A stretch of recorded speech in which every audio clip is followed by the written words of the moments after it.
জায়গায় বিক্রি করছস? জোরে ক। তাগর নাম ঠিকানা জানাস? হ্যাঁ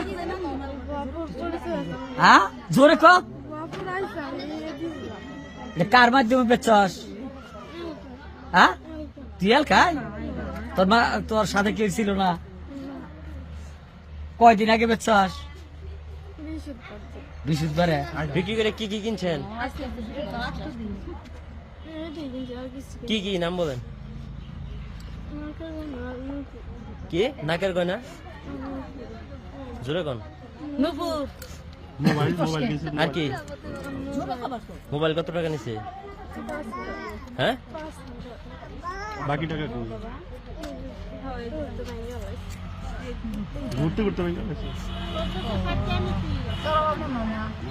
নগদ পাওয়া গেছে 1460 টাকা। 40,000 মতো।